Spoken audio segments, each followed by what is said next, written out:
Аграрии Башкортостана подводят итоги по урожаю рапса. На сегодняшний день в регионе убрано 95% площадей данной культуры. Всего намолочено 35 тысяч тонн масла семян при урожайности почти 8,5 центнеров с гектара.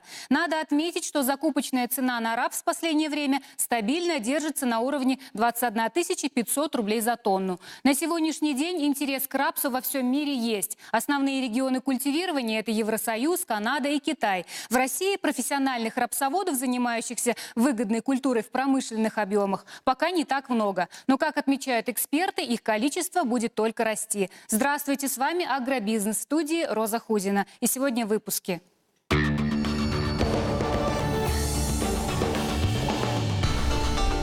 Лучшие комбайнеры страны в эти дни борются за призовые места чемпионата WorldSkills в Уфе. В республике начинается реализация совместного проекта аграрных ученых и производителей сельхозтехники.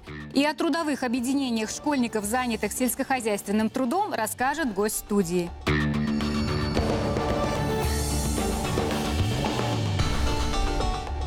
В Уфе проходит федеральный отраслевой чемпионат WorldSkills. В нем принимают участие молодые специалисты из 11 областей и республик страны. Они соревнуются в эксплуатации сельхозмашин. Среди участников есть и представители из нашего региона. Подробности далее в сюжете. Ринат Шавалеев уже почти разобрался с неполадками. В первый день конкурсной программы отраслевого чемпионата его задача – найти проблемы в тракторе и устранить их. У студента третьего курса за плечами целое лето работы на такой сельхозмашине, поэтому выяснить причину поломки для него не составило особого труда. Процесс ремонта и обслуживания происходит стандартно, так скажем. Сложностей в этом деле у меня пока что не возникает. А вот Артем Максименко впервые сталкивается с трактором зарубежного производства. Для представителей Челябинской области выяснить причину поломки оказалось непросто, но молодой человек признается, что это даже к лучшему. А участие в этом конкурсе вам лично что даст? Опыт, работать с иномарками, с техникой, которой раньше не было.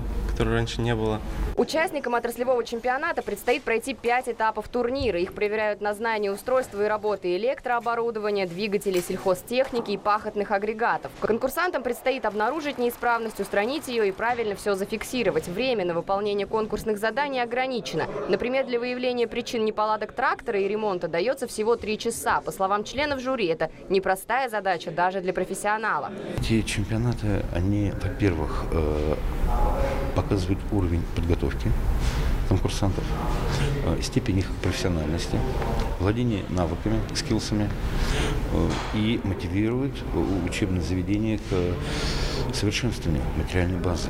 А это уже новый учебный класс. К чемпионату его оборудовали тренажером зерноуборочного комбайна. Башкирский аграрный университет открыл свои двери на время соревнований. Школьники, которые пришли сюда на экскурсию, пробуют себя в роли комбайнеров. Симулятор позволяет отработать навыки управления комбайном при различных условиях. В темное и светлое время суток, при средней, высокой и низкой урожайности, а также на гористой или равнинной местности. Оригинальная кабина зерноуборочного комбайна дополнена трехмерной визуализацией, которая позволяет полностью имитировать работу машины. Выполнение задачи студентам контролирует преподаватель. На мониторе он видит все действия машиниста. Оценка выставляется автоматически. На нас ответственные задачи – подготовка высококвалифицированных специалистов. А без современнейшего оборудования, без знания современных технологий, которые на сегодня есть у нас в республике, есть у нас в Российской Федерации, есть за рубежом, нет качественного, будем говорить, работника. Такие же задачи преследует и чемпионат WorldSkills, который закончится в Уфе уже в пятницу. Знания участников оценивают потенциальные работодатели. Это дает конкурсантам шанс показать себя и, возможно, найти работу мечты.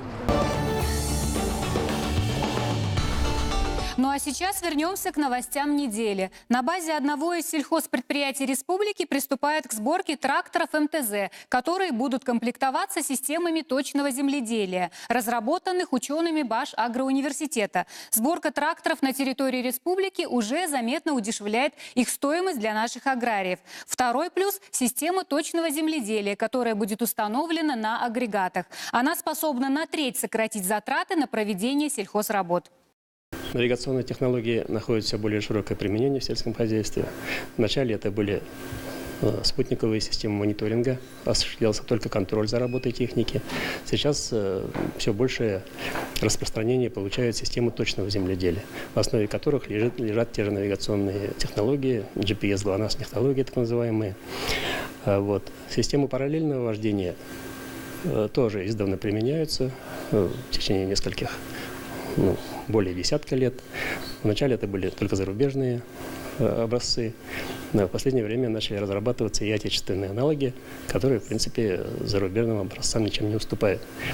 У нас в Аграрном университете тоже разработана такая система. Мы ее назвали пока условно «Агрокомпас»,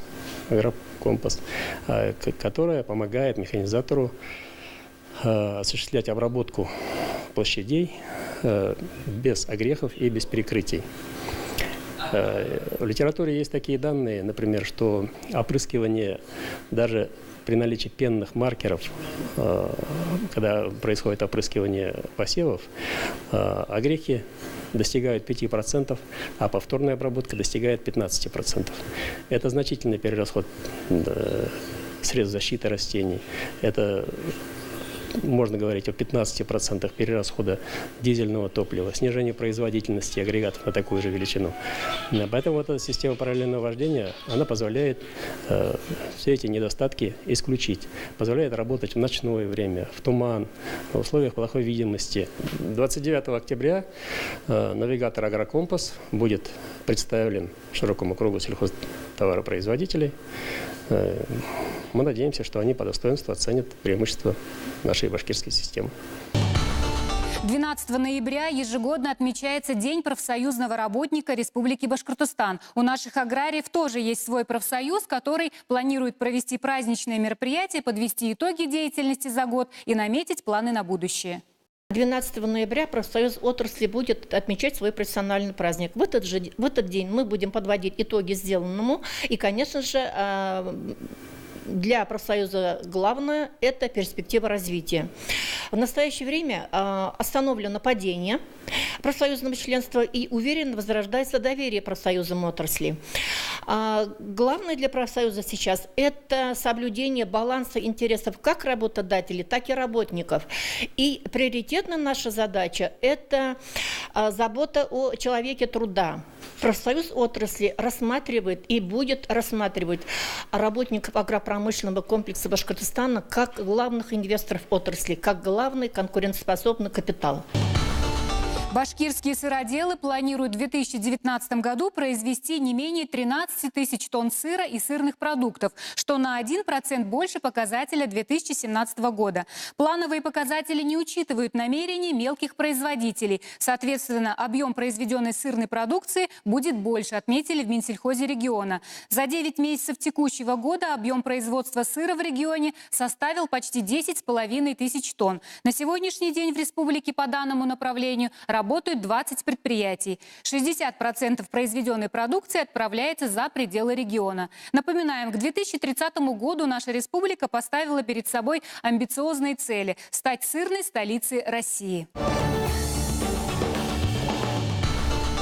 Ученическим производственным бригадам Башкортостана «Быть». Это основной девиз деятельности нашего сегодняшнего гостя студии. Давайте познакомимся. Это руководитель Республиканского детского эколого-биологического центра Екатерина Кошелева. Приветствую вас, Екатерина Анатольевна. Здравствуйте.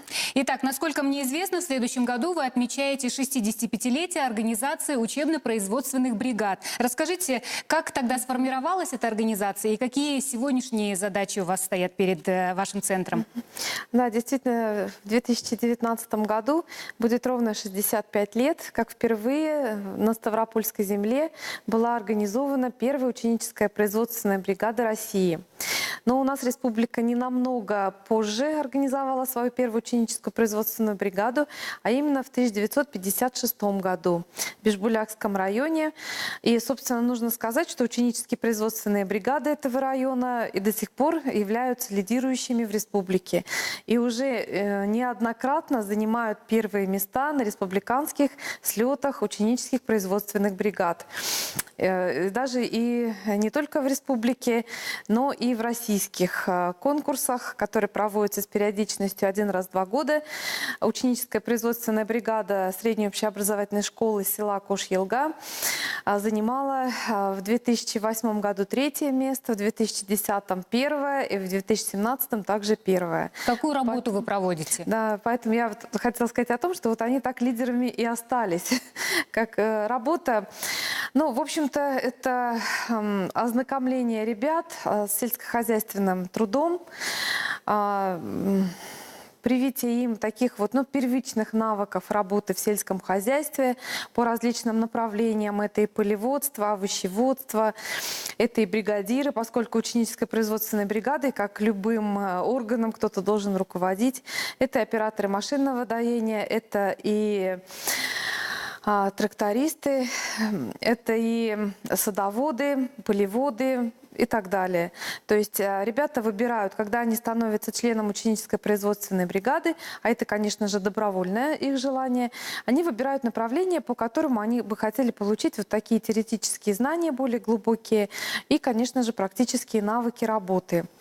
И, как практика показывает, в общем-то, это удается, поскольку ребята затем выбирают свои профессии, вот область сельского хозяйства, поступают в аграрные вузы и колледжи как нашей республики, так и страны в целом.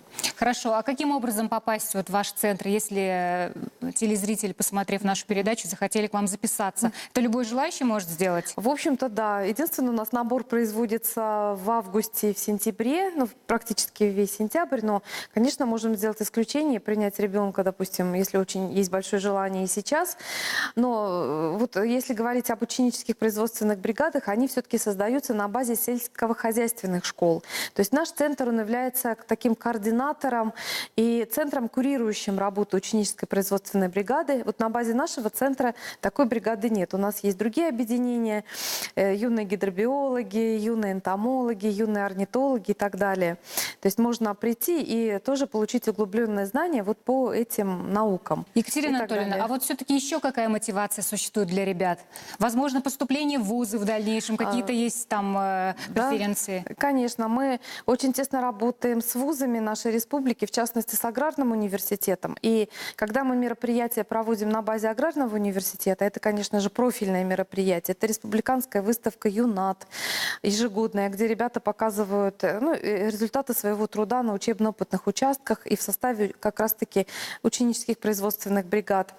Это и конкурс «Молодежь Башкортостана исследует окружающую среду» и так далее. То есть различные конкурсы профильные.